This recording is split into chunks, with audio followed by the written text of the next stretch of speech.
This is brought to you by the George Jackson Grassroots Collective, a progressive organization in the new African independence movement that cultivates revolutionary transfer culture, liberating the minds through awareness and education, protecting and training our people while fostering unity as stated in the Code of Umoja. Welcome to the George Jackson Grassroots Collective Dialogue Session.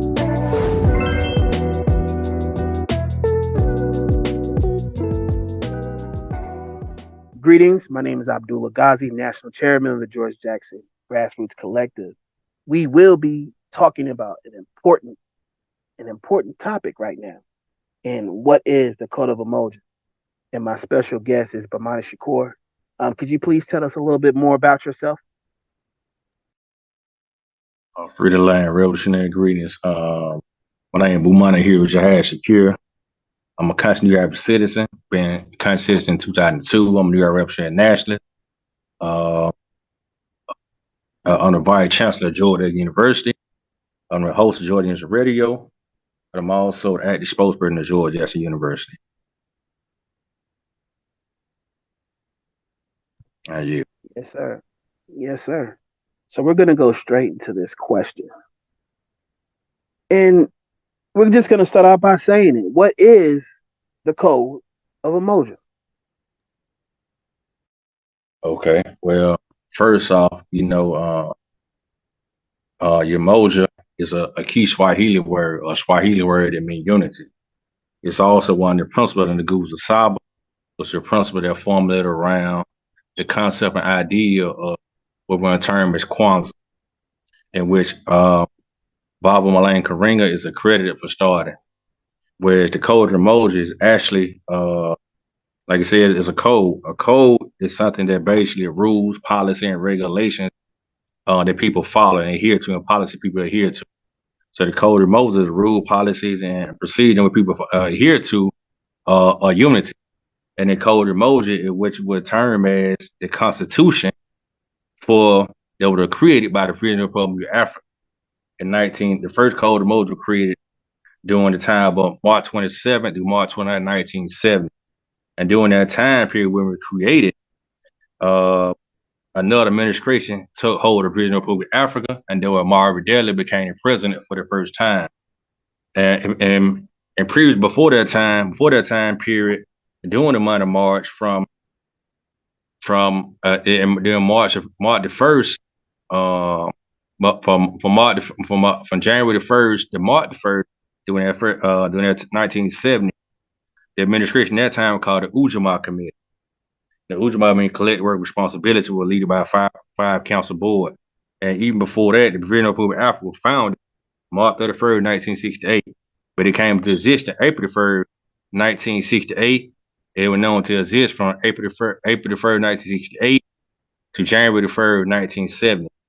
And on the day of January 1st, 1970, the Umoja Committee took over as administrative arm. After the Umoja Committee dissolved in March 1970, that's when they began to work on what we're going to term as the Code of Umoja, and working on establishing another administrative arm when they brought president, vice presidents, ministers, and so forth and so on come in to help administrate with the Freedom Republic of Africa. So the Constitution, like every nation, basically like every state that everybody live in, right, has its own Constitution. And a Constitution is basic rules and laws and regulations that constitute a nation or constitute a state. Whether the United States government, the Washington D.C. has its own Constitution as well. So just like that, every government, which is the British government working to establish itself as, must have a working Constitution, which is a working form of laws and policies regulation everybody agreed on, which the citizens are follow. The function in the government is to make sure that the citizen has some kind of law and government and policy, which is a constitution. Also make they have some kind of protection, which is the military, and also make sure they have some kind of function to make sure they have the people need, which are functioning as cabinets, ministers, so forth and so on. So that basically Code of Umoja in a nutshell. Yes, sir. You gave us the broad stroke. Now let's dissect a little bit. Let's dissect the code of Umoja, and let's start with just the word. Um, what exactly, what exactly does that word mean? Umoja mean unity. Like I said, it mean unity. And when you look at the word unity, man, you can break it down as an anagram. You and I tie. And that means it's a basically bond among individuals, amongst people, among nation, amongst collective, right? And unity is not just a word, right? It's something that is a statement. It's a expression. Unity must be expressed every day. You might have unity within yourself, within your own physical body, to be able to do certain things, right? To be able to function. All your system will be functioning properly through a unification aspect.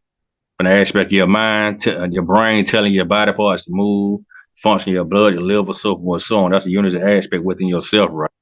Then you may have a unity within your family structure, with your loved one, your siblings, your mother, your father, your wife, your husband, so forth, so on, right? The unity start within your family collect. It start within your community. But it must first start within yourself, right?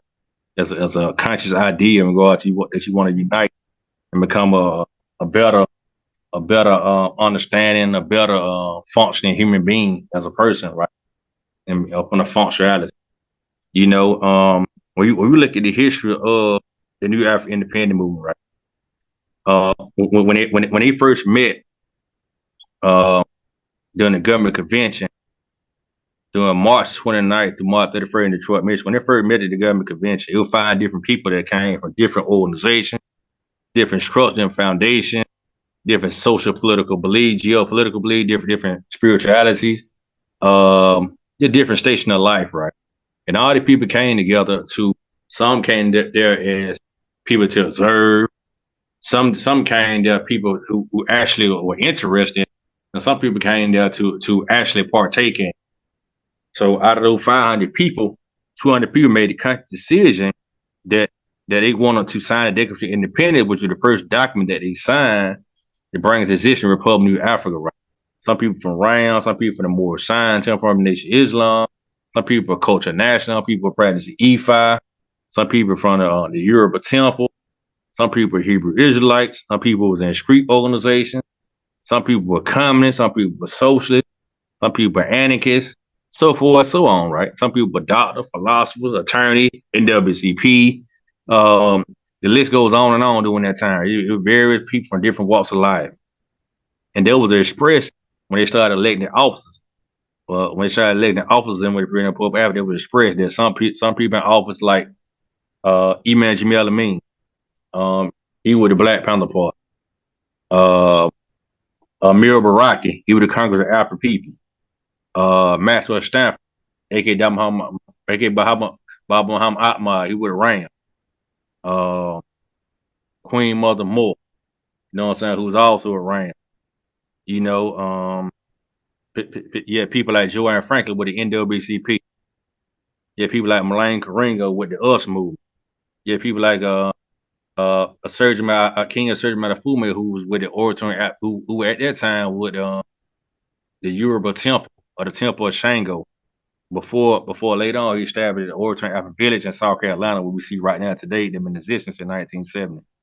So those like some of the people that came, like Henry Papa Well, who was an original member of Nation Islam out of Detroit. He he was the second founder behind Queen Mother Moore. Mama Dow Abakari, who was a Garvey. There are different individuals like General Chewy, who was a Waste Ndugu.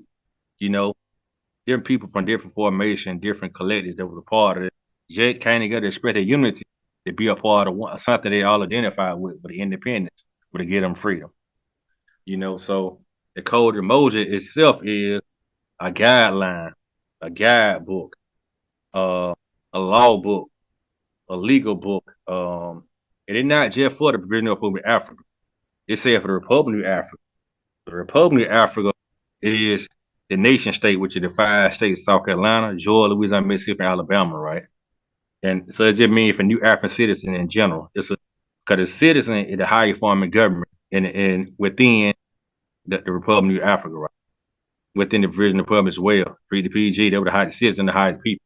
So just like the American government has a foundation of a executive branch, a legislative branch, and a judicial branch. Virginia Public Africa had the same exact thing. The executive branch is called the People's City Council, right? People's City Council is headed by a chairman. You have vice chairs. You also had district reps. Right? You also had district reps. The district reps are representatives that represent different districts, different areas, and different cadre within the district, which are different states and different cities that are certified. Then up under that, uh, you have the legislative branch with the People Revolutionary City Council, which are the ministers, which are the president, the vice presidents, the treasurer, and the ministers, right?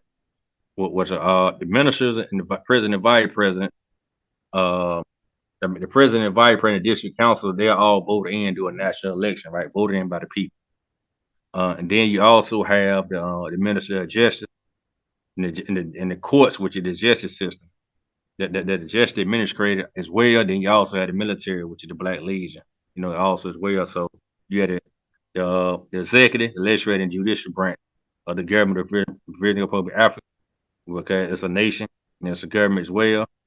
But the Code of Umoja is a constitution that is for all citizens, regardless of their formation.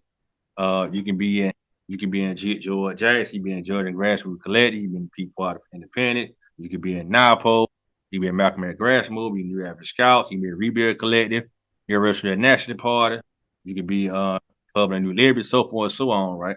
That is a guideline for all citizens to follow and administer, right? Because it had different policies in regard to how things are set up in regards to the meetings, the People City Council meeting, Pre-Revolutionary Council meeting, the elections, how you can go to court, press charges, if you have certain sanctions, the process of how elections take place every 3 years, the process of elections, the process of how meetings take place, the procedure behind that. So it's a constitutional law book that's given and stated and needed for all new African citizens to follow, right? And if one followed properly, it can unify everybody because it basically showed the establishment of a structure from the people up to the people on down again, because like you said, like I stated earlier, the People City Council represent the people and they're elected by the people. They're different representatives, like a representative from Dr. John Clark time, representative from Baltimore, representative from DC, representative from Philadelphia, representative from from Birmingham, representative from Charles, so forth and so on, right? They're voted by the people, right? And the district themselves is basically replicas of a government standpoint, replicas of a structure and a foundation. So they must have laws as well. And the Code of Umoja is a guide for those particular formation to follow as a district, and also addition to the additional laws and policies that different cadre units and collectives and formations have collective in those certain districts well that are different organizations that they have that are also full of continuity of citizens. Some may not be, but they can coincide with each other, right? So like I said, it is based a guide with a rule and a regulation board in regard to keep order, to maintain balance, and all the direction and guide of how to function and how to work and how to do certain things. And as I look at things realistically, right, in regard to their history, before the Code of Umoja was established, it was certain things set in place already. Within after you had like the platform paper. The platform papers was something that was established in regards to how the government function, how the ministers function, how the president function, what their duties and roles are, which is the same thing now that is exemplified through the Code of Umoja. It was a precursor to all that, as well as you had the Declaration of Independence, you had the preamble, you had the 8 strategic elements, you had these different documents and procedures, as well as you had the War of America, the Malcolm X document, the New African Creed, New African Creed is on the extension of the New African. Is on an extension of the Code of Umoja, right? Because the things they talk about in the New African Creed are conduct, morality, how to conduct yourself, what a new African is. Those are the same things that are exemplified and expressed through the Code of Umoja. The Code of Umoja talks about what is a new African citizen. It talks about how can a citizen become nationalized if you're not born in New Africa, you're born in somewhere like Jamaica, or you're born in somewhere like Haiti or Africa, how you become a citizen. You know, it talks about things like that in the Code of Umoja, right? Because it's a law. It's the new African law, which is set place by our forefathers. It has also had been uh, revised over the years. There had been more than one version of the Code of Umoja. The first version was in 1970. You know, and during that time, that's when the first administration, when the second administration of government come into existence up under the Republic of Africa. Well, like I said, the first administration was March the 31st or April the 1st, 1968 to January the 1st, 1970. That was the first administration. Second administration, that was called the Umoja Committee, was January the 1st to March the 1st, 1970. Whereas the next administration came when the first People City Council came, in March 27th, March 29th, the first People City Council was created and the Code of Moses created. Then when the third administration came in, the British Republic of Africa. But the next Code of Moses was drafted in 1970, but it wasn't passed in 1975 during the month of March. And that same year, a little later, they had the first new African elections. And that's when the election was open to the public, for the public to be involved in it. That was the second Code of Moses.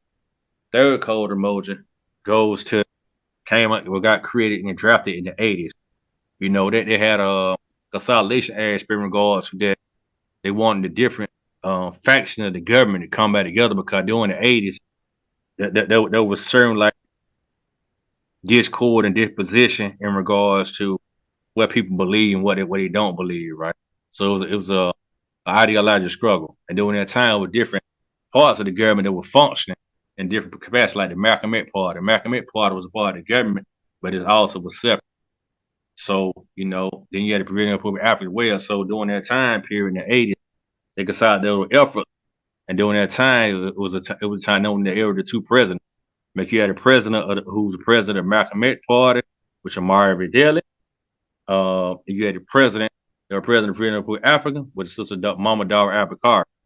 So the consolidated effort to come together, they consolidated aspect through a consolidated PG, do a consolidated PG and People City Council at that time. They come over with a new form to merge the government together and bring everybody back together.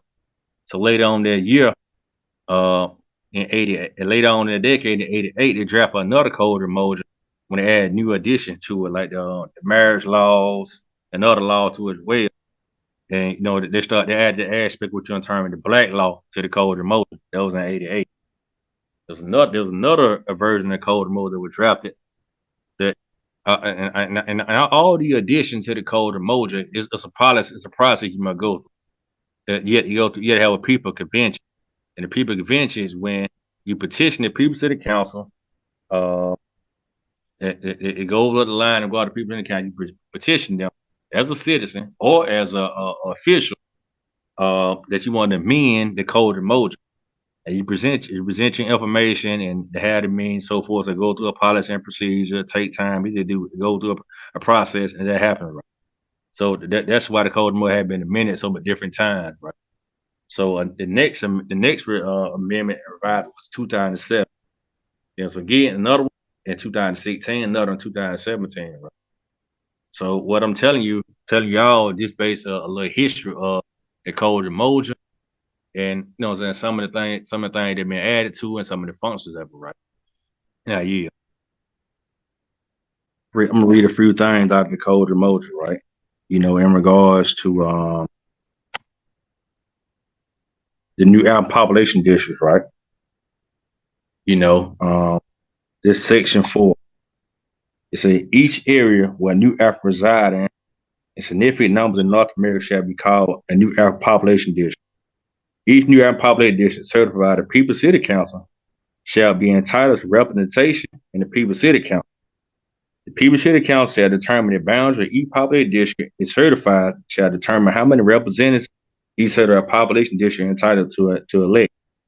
So you know that basically telling you that depending on your population, your district, which is your city, how many representatives you can have. Some people might have 5, some might have 3, some might have 4, some might have 2 or 1, so forth, so on.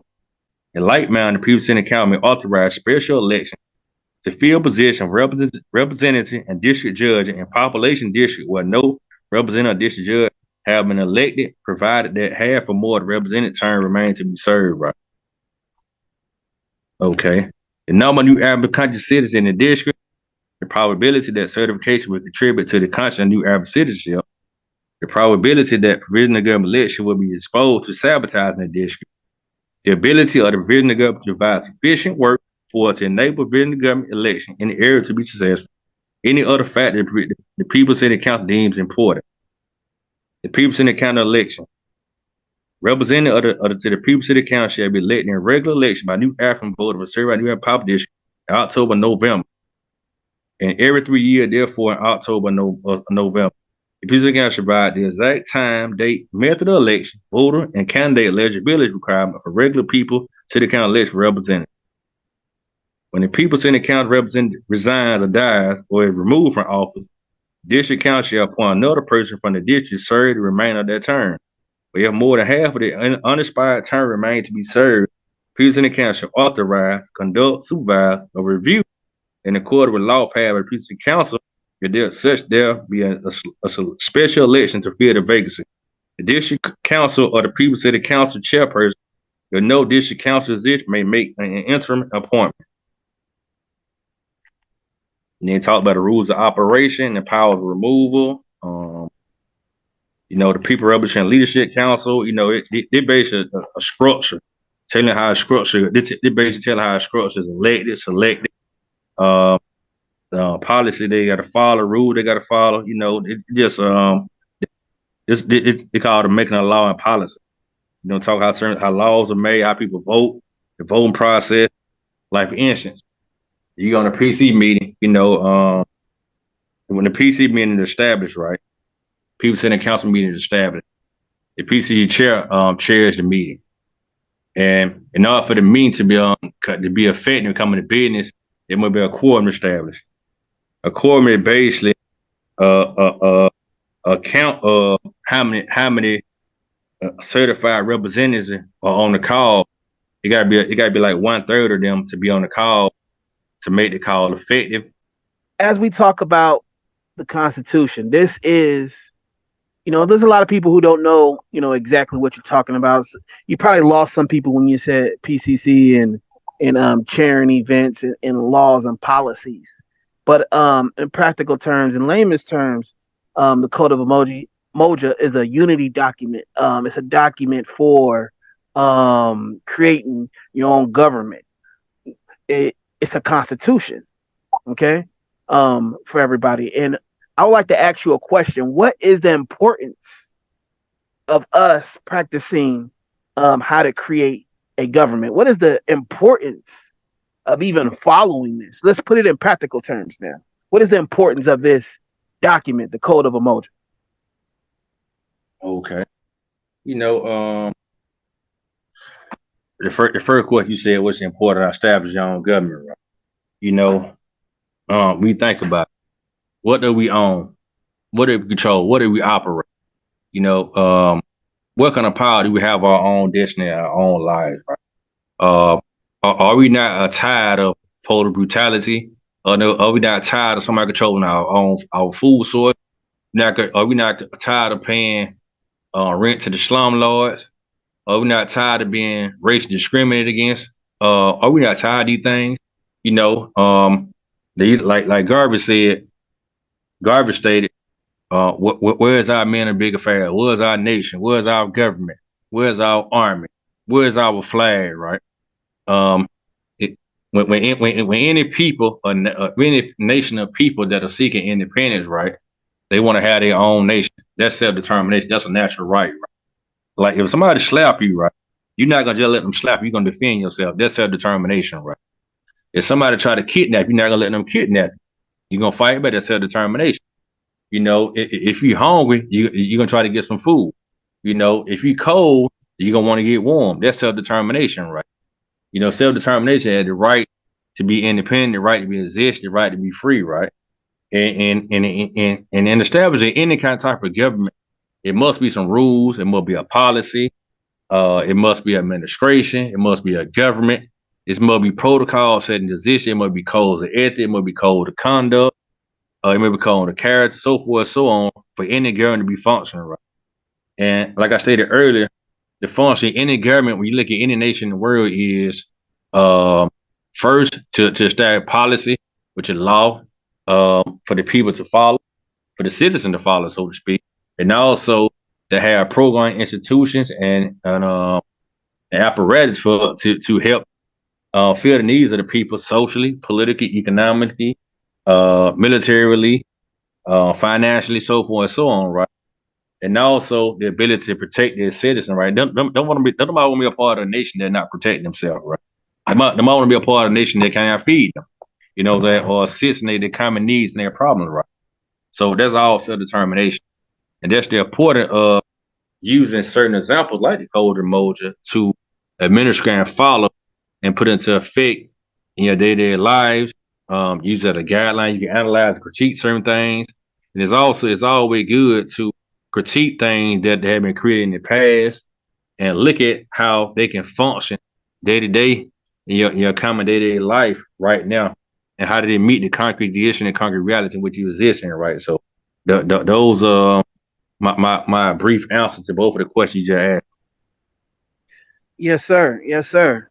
So, and once again, in practical terms, because I know some people may not know, and some people is going to ask some questions. But you telling me that if we can unify with a lot of people, if we can get majority of our people together and assert our right to self determination, we can actually pick up this document and create some form of functioning government?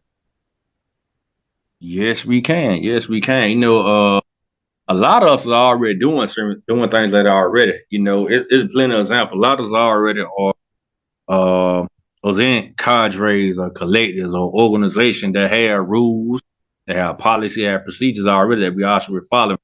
A lot of us are also practicing governing ourselves. You know, we start practicing governing ourselves within our own family unit, right? Because those same positions in any kind of government, which might be president, vice president, chairman, council member, so forth, so on, are defined and exemplified within our day-to-day family, right? You might have a man, you might have a woman, you know what I'm saying? You might have a mother, a father, you might have children, right? They may all have a particular role, you know? You may have a grandmother and grandfather, and grandchildren also in their family, so they may have particular roles, right?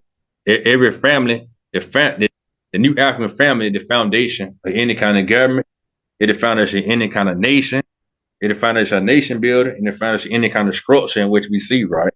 And even if you want to get a little deeper into certain things, when we look at it from an aspect of nature, right?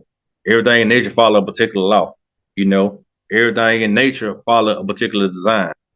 That's the same thing with New Africans. The same thing with humans in general, right? We got to follow man laws. We got to follow universal law, you know. So the man law that we are following is the code of Moses. The man law we follow are codes. There are discipline codes of ethics. There are policies. There are procedures. Codes of conduct. You know what I'm saying? Conduct aspects of creeds and oaths and so forth and so on that we are following to get to use as a guideline and a guidebook to shape and mold our particular life, and also to give a guidance in regards to what to do and what not to do. They're basically acting checks and balances in our life, right? We know we do certain things can happen. Then when the Jets come in, we know we do these things, we get so productivity. You know, we do these certain things, it gonna be results from it. You know, so it when any kind of law on this planet Earth that established, right? You know, it must be upheld, and it also gonna be executed by the ones who have the power and ability to deem so, right? But it's also can be it's also the aspect of people when people violate law, rules, and policy and procedure, right? It's also those are the ones who can execute the aspect of discipline and bring that form of justice as well. Yeah. Yes, sir. Yes, sir. You brought up the word morality earlier, and I want to double back to that word morality, and back to the code of conduct. And what I mean by morality and code of conduct is how we treat each other, how the black man, how the black woman, the new African man, the new African woman, should treat each other. Does it have anything in there talking about that? Yes, yes, yes. You know, And can you please give us examples, coming from the code of emoji, of how we interact and should treat one another? okay, it does get an example of that. Is uh, if a person is going to be elected to certain offices, right, to an office in the president of Africa, he or she might have good moral character, right? Now, if an individual is known to be lying, deceitful, manipulative, known to engage in certain criminal activity and other things of the nature that are not positive, right? And and this individual tries to go to fill some kind of role and bring up. It may be the president, vice president, minister of defense, minister, whatever it may be, right? The individual try to go for their role. His or her moral character, when identified, uh, when identified to the people city council, that would actually exempt the individual for not being able to obtain their role due to the fact of their moral character, right? Because we don't want people around that are going against morality and going against what's right and wrong to be around us, to bring that same type of mentality to us, because the individual has not educated herself to the aspect of being an individual that is a new man, a new woman, because we talking about creating a new society, right? And which we talked about in the Malcolm X doctrine, Marabella War in America, and also that talking the new African Umoja, creating a new society for the new nation, for the new African nation, right? We got to be good. We got to have good character, right? So that whole aspect of things in regards to that moral character had to exemplify righteousness. You know, it's also, it's like when you look at the new African Creed. It said, I will not cheat a brother, steal a brother, cheat a brother, misuse a brother, lie on a brother, cheat a brother, things of that nature. When it speaks about those things, right? Those are the character of morality that has been exemplified through the code of Umoja, which also can be pushed upon as particular charges an individual go to court for by going against a particular type of new African characteristic, new African character, right? So the code of Umoja, well, the new African creed reflect both of those things, and going back and forth in regard to relation to, they intermingle those thoughts and ideas and concepts that are needed for the people to understand in regard to a person of good moral character, right? It's just like, you know, in the George Jackson Gun Club, or the George Jackson Grassroots Collective, right?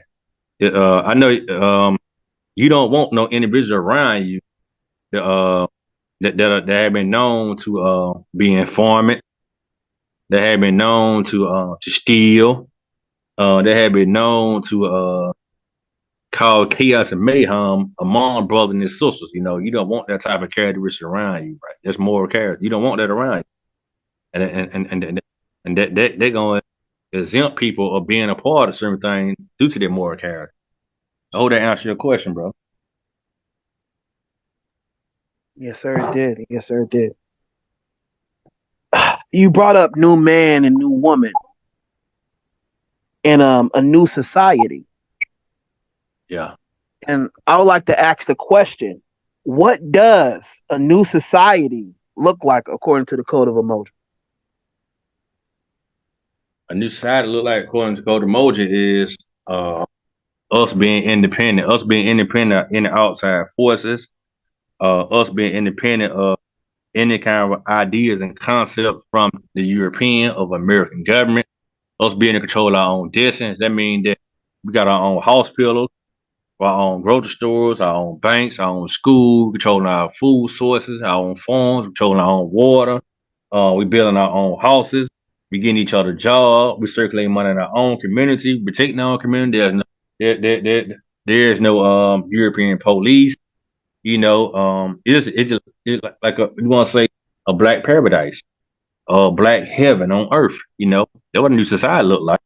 And a new man, new woman, or those individuals that have been trained mentally and physically and emotion to be a new type of people that are fitted to be the right type individual within that particular nation and culture and society, which is that nation state, that city, town, and nation with that in which they endeavor, right? They envision. The new man, new woman is a person that has been totally released himself or herself of any ideas that are foreign to us. You know, ideas of Jesus, ideas of Marx and Lenin. You know what I'm saying? Ideas of these Greek philosophers, all these foreign ideas that are foreign to us, right? That doesn't make sense to us. The ideas of different types of barbarism, you know what I'm saying, that didn't come from us. All the ideas that are foreign to us, right? And really get back to the aspect, that thing to deal with people that are new African, right? Even though we understand new African is a mixture of everything, very culture, idea, concepts, and also been created and built upon for hundreds of years of oppression, slavery, oppression, fortitude, and so forth and so on, right? Uh, for over 100 years of struggling from race breeding, uh, plantations, slave rebellion, being maroons, uh, intermingling with other nation nationalities, people being forced to the woods, people being forced to be runaways, people people people doing people doing certain things to go in the house, to get certain ideas of the house master. We learn how to read and write. Different aspects of endeavors that we experience for hundreds of years, right? To develop and create this new African nation of people, right? That started developing when we came out of the shores of North America in 1819, all the way up to the 1800s, right? All the way up to, I want to say, the 13th Amendment. The new African nation was building in that time, to that new type of people. So we want to bring back those ideas that uh that that the community that it take a village to build a community. That's an African idea. We're gonna bring back the idea, you know what I'm saying, that we don't want to, that we're gonna be able to leave our doors, or we don't want to be able to lock our doors. We don't want to feel afraid and scared around our people. The idea that you can go next door and get sugar, milk, eggs, things of the nature.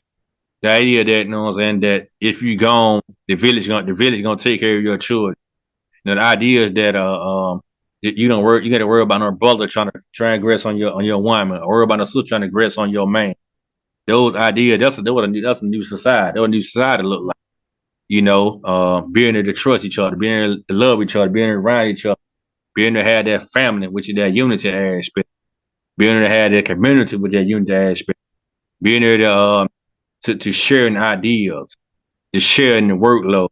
You know what I'm saying? Being in a situation there that it's a surplus amount of food that is all shared among them mutually. Being the aspect that we're not being capitalist to each other because we got shared resource that we share. That's what a new society, and that's what a new man, new woman is, and that's what a new African nation look like. That's what we envision. This new African nation paradise on Earth right now. That's what we envision right here in North America. And I yield. That leads me to my final question, and then I'll leave the floor open for the people after this question. And it came right on time. So you're telling me with this constitution, with this new African constitution, um, with this code of Umoja of unity, you're telling me this fosters the thought, the ideological thought of us creating our own nation behind enemy lines? Is that what you're saying? We are already a nation by enemy lines, right? Now, international law says that up on the Universal Declaration of Human Rights said that we had a right to nationality. We had a right to be free. We had a right to be in a nation, right? Now, according to universal, also according to international law, if a certain type of if people had inhabited an area or place for a long time, they're the majority there, right? You know that they it naturally assume leadership in their position. So the code of Umoja is basically like a legal aspect put into effect to show you that you have rights, human rights, beyond your capability, beyond your understanding that you don't reckon, that you don't know and realize until you actually start uh, uh, implement these certain rules and policies and start studying and start seeing exactly what they actually mean and how to utilize them. Because once they independent begun, we'll basically be like Canada. Canada's in North America as well, right? But it has their own independence, you know. Um, it has their own independence. That's just an example. It has their own independence, but it's in North America, but it has its own independence. So we be basically once our independence established and recognized internationally, we'll be able to have our own nation right here in America, right? That'll be our Africa. When we had to go to Africa, we have our Africa right here in America, right? Yeah, especially in regards to that, we had a relationship with the Africans on the continent and motherland, which we've been established, so which have been established for decades now. That people man working relationships, or whether the people work relationship with people in different places like Brazil, Cuba, Haiti, Jamaica, so forth and so on, right? You know, we'll be able to have our own independent nation right here in North America, right? But it's gonna take work and effort. It's not something that can be accomplished overnight. In the same way they oppress us, it took all the 100 years to oppress us, it's gonna take us a while to get up out of this stuff, right? So it's not gonna happen overnight, right? You know, it may sound utopian, so to speak, but it's not utopian in regards to what it could be in reality if implemented and applied properly and correctly, right? And that also means that uh, everything's not gonna be sweet. It also means it's gonna result in certain forms of bloodshed. Bloodshed that we already experience right now by new Africans killing each other. You know, bloodshed already experienced by the police brutality and the murders of racial attacks already been exemplified, right? You know, we already experienced already. But imagine if that bloodshed that we're experiencing geared toward gaining independence, it'd be a different result. You know, it'd be different results in regards to a lot of different things because the trajectory of it would be different, and we have a different goal, different aim, a different direction what we fight for, right? Everything can be changed because right now, we are our own our oppressor on the greater extent of things. If it be oppressing ourselves materially, oppressing ourselves physically, oppressing ourselves economically, protecting ourselves psychologically, right? We are biggest oppressor.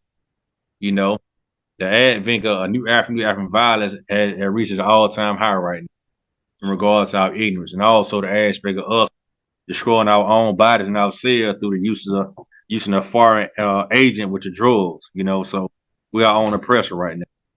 But you turn it around 360 and look at what can we're doing the opposite of all that. What will happen? What will be the result? You know, it's just like people didn't believe Haiti gonna come independent. Look at Haiti. People didn't believe that. You know, people didn't believe Ghana gonna come independent. Look at Ghana.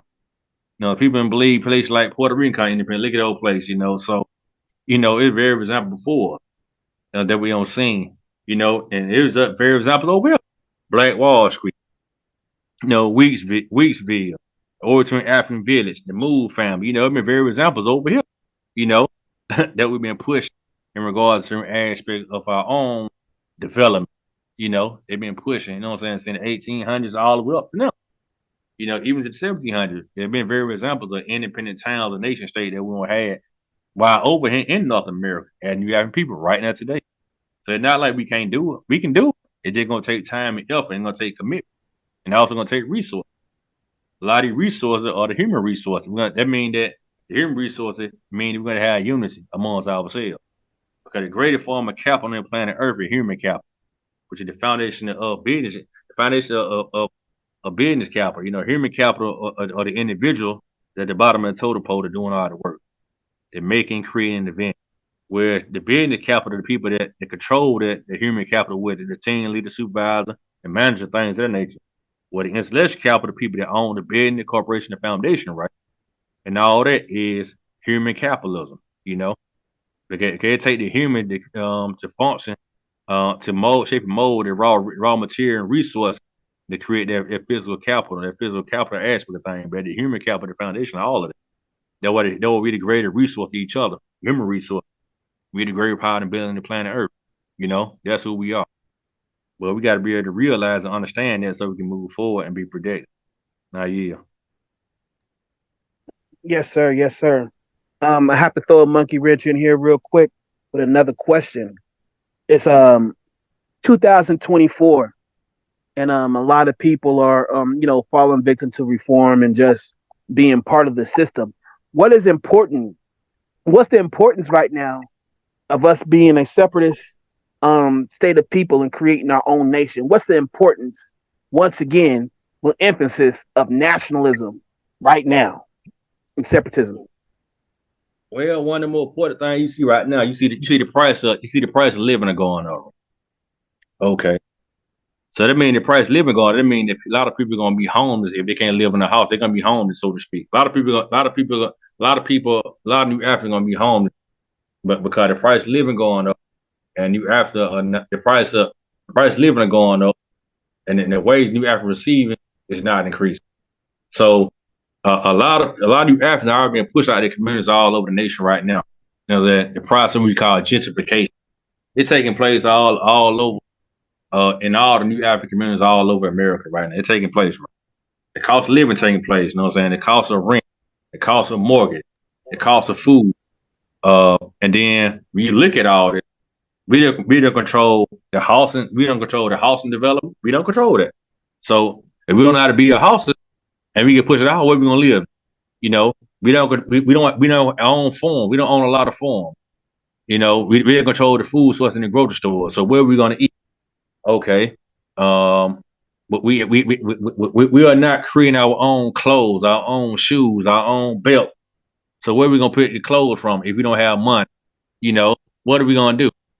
You know, a lot of times gonna force people into criminal mentality. That doesn't mean that you're gonna be able to survive just because you have criminal mentality.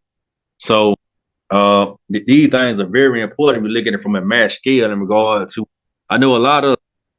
I know each one of the probably can name. It can probably think of somebody in our local cities where we live at that are homeless that are new African. You know what I'm saying? That are in poverty that are new African. They don't have nowhere to stay. They don't have clothes.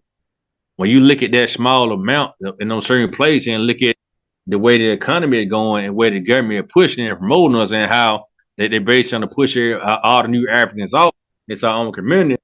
We're gonna be forced to be separate anyway if we understand or not, because we got to really look at things realistic in regard to what's going on. Right, the population of America had changed in regard to the ethnic background. A lot of the ethnic background are Latinos and Hispanics. Latino and Hispanic has reached a greater amount than new Africans are in regards to percentage wise in a lot of states right now, right? And they have their own particular rights and policies. And even in regards to that, a lot of the Hispanics are put against us due to the fact that they can identify being European, where the Latinos can identify being European, but they also benefit from each other. The Hispanic, because they both speak a common language, which is Spanish, or they can unite on that, they can relate on that particular language. So we think about the whole thing realistic on a larger scale, right? What are we gonna do to survive if we don't have any food, we don't have no clothes, we don't know where to stay? What are we gonna do if we don't come together and pool our resources and find a way, through our intellectual property, find ways to get better, find more ways to meet economics, more ways to protect ourselves, find the people who actually can build houses, who actually irrigate water, who actually control solar panels, who actually treat electricity. So these things are very important in modern day time. So cause we all see it, if we realize or not, it's going down. So what are we gonna do about this? The point is what we're gonna do about it? What accountability we're gonna take to make things better for ourselves and our loved ones and our family. That's the question. That's the reality. You spoke briefly about being self-determined, having our own resources, having the ability to be self-governing. So how could you use the Code of Umoja to resolve or help support the economic initiatives of new Africans who may not understand how a code of Umoja or a constitution or politics, how that affects them economically as well. Okay. Okay. Well, within the code of Umoja, right? It talks about the duty of the ministries, right? It's a couple of ministries that deal with those issues. Minister of Economic Development, right? And a minister of finance as well, right? Okay. Now, the minister, these particular roles and duties are like the minister of Economic Development, right? I'm gonna read what it says about the duty, right? It said the minister is responsible for planning and leading development of programs for the public for industry, commerce, and comprehensive new community. The minister is responsible for farming. The minister is responsible for carrying out a republic plan for development, cooperating, and for the establishment of a central bank. Okay. And the finance, minister of finance, talking about the minister of finance had the duty of preparing the budget of the government in consultation with the minister on direction of the presentation of the previous to the council. The minister of finance had the duty to plan, execute a program of tax and contribution generation and collection in accord with resolution of the PCC. The minister of planning and manage the efficient deposit and release of funds in accordance with the treasury and must counsel the president, vice president, minister, and other lawful officers spending regarding the requirements of these government officials. Okay. Now, in a nutshell, right, the Minister of Economic Development is responsible for creating an economic system for the people to follow. Right? And that based in conjunction with the different districts, the different areas, different cities, different cadres within the Republic of Africa. And in regard to coming together with this, I feel like a person who holds a position must be educated on cooperative economics, must be educated on economics in general, right? And this individual is the individual because the ministry function has also, it's not just a minister, it's different deputies and definitely other individuals that work with the ministry as well, right? As well as different collectives that work with also as well. You know, these individuals, the minister of economic development and minister of finance need to have create a particular plan that fulfill the people's needs in regard, if it be a co-op, if it be an economic plan in regard to how to generate funds, through a central bank, do the aspect of creating, like I said, farmland, do the create some kind of product that people can sell and benefit from. There'll be the aspect of creating a clothing line or whatever it may be, right? Just say the people family needs. Then also it's a document that coincides with called the New Africa Umoja. It talks about the economic aspect of how to utilize the historical aspect of African Umoja by using our area to sustain the people in the needs in regards to African people from a social level, right? From a scientific social level, right? So with the implementation of these particular programs, these different ministries being functioned and pushing out these particular plans, right? Something actually can be drawn up and created by following a particular policy and procedure that can be a solution to the people needs economically, right? And also you mentioned the aspect about people being incarcerated. You know, it's also a minister of justice to deal with the legal aspect of incarceration, the aspects of laws, and the person who have filed a position, you know what I'm saying, they need to be attorney, they need to be abreast in American law, international law, and all the laws in general, so they can be able to be a good representative for New African people needs and be able to work them loopholes in American law that can benefit New African people, right? And you know what I'm saying, that's my answer. I hope I answer your questions. Asante sana. Reboot. I would like to add on to what you just said so far as she's saying how to actually make that work in our current time right now. On top of what Bomani Shakur just said, we also have to get people interested in even wanting to create this form of government, this form of nation, I would say. And that's been the hard part is people's falling victim to this system and being a part of it and not and don't want to create this black state. We need the participation of the people to create this. We need, smart accountants, smart lawyers, people who knows a lot about economics and things of that nature to make this come true. You know, we don't have no magical answer for you, man. You know, if we had that magical answer for you to cure everything, we wouldn't be here right now today. But what we do need is to get people, involved and participating more, that understands what this is all about. I would say, that wants to create a black nation, that wants to be separate from this fascist system. It starts from there, and that's what the code of Umoja is all about. That's why it says Umoja, unity first, the people first. Once we get the people first and the unity first, and then we can facilitate people in these areas to actually manifest this and make this come true. I would say, we all have the ability to do this. I wouldn't say it's not rocket scientists. It is complex, the situation that we're in, but we can get out of this situation if we unify and get the right people together. If we prioritize being a black nation, prioritize being a new African nation or whatever nation that name falls under, because the our Moorish brothers is doing good as well, and we will have a dialogue with our Moorish brothers, how that correlates New Africans and Moorish Americans as well. In another Zoom, that's going to be a very good one about government and law and things to that nature. But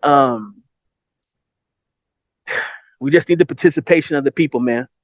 Who's going to do that, and just help us bring these heads together, and do a critical assessment of what we got going on, and come up with solutions to these problems. And I yield.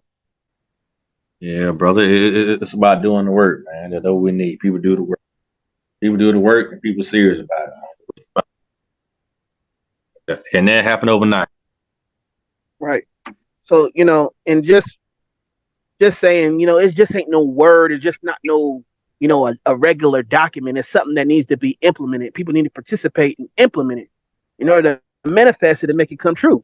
The same as everybody screaming black power and black excellence and black this. If we're not actually practicing that, if we're not actually practicing collective group economics and doing these things together, we're going to be in the same situation we're in.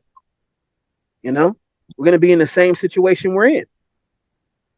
And no, we can't have the black power if we don't own anything.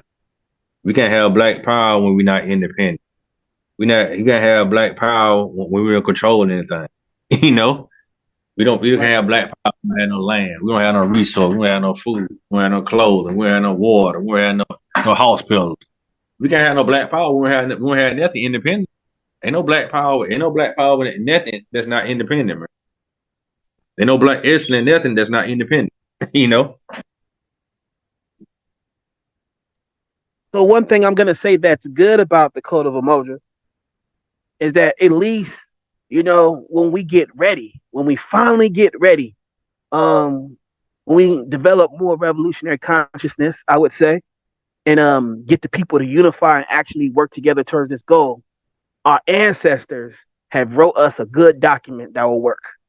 I can actually say that. It's there for us. Our ancestors died for us. Our ancestors fought for us. They wrote all these documents. They did so much for us to be free right now. For us to be free and assert our right to self-determination and create this state.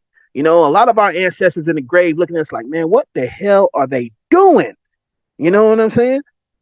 I don't think a lot of them is happy right now, of how we took the information and what we're doing right now with ourselves as a black people, as a new African people, and even as a Moorish person. Noble Drew Ali told, well, we're not going to get into that, but we should be doing way better than we're doing right now.